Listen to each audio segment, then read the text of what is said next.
Okay, mga boss, welcome again dito sa ating prediction nitong mga NBA games. So, dito tayo sa Atlanta Hawks versus Orlando Magic.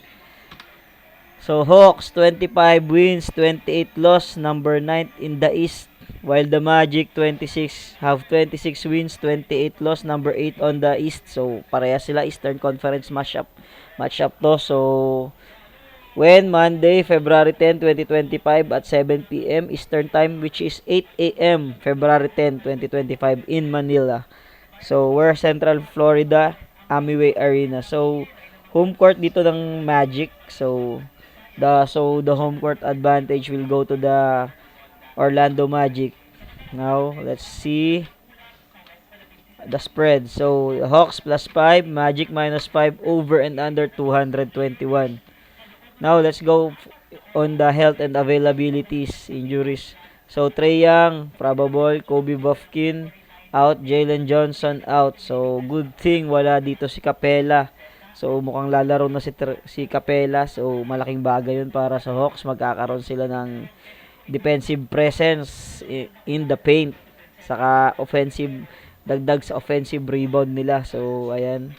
So, for the Magic naman, Jalen Suggs, doubtful.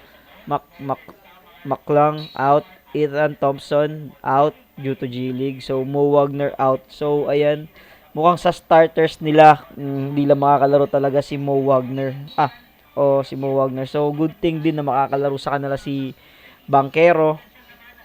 So magiging magandang laban to, halos kompleto yung dalawang team. So next na tayo. So may dinagdag ako sa aking metrics. So nidagdag natin yung momentum.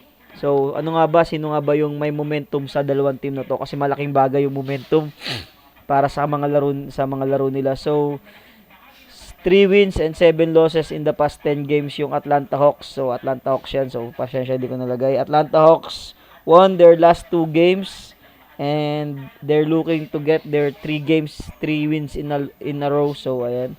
Atlanta Hawks 7 out of 10 of their last 10 head-to-head matchup. So, last season, 7 wins yung hindi lang last season. So, basta 7 out of 10 sila sa matchup nila sa Magic. So, the Magic have won 3 and lost 7 of their previous 10 contests. Orlando Magic won their last game against the Spurs.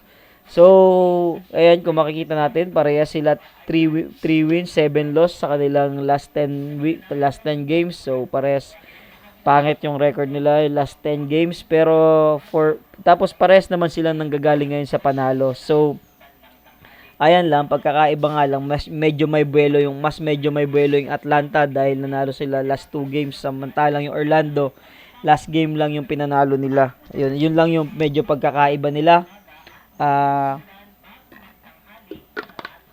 Yun lang yung medyo pagkakaiba nila. So dito halos parehas lang, pero saan nga ba tayo? So ito na, bigyan na natin yung pick natin. So final pick, Atlanta Hawks tayo plus 5. So malaking factor sa akin yung napanood ko yung mga games nila last season.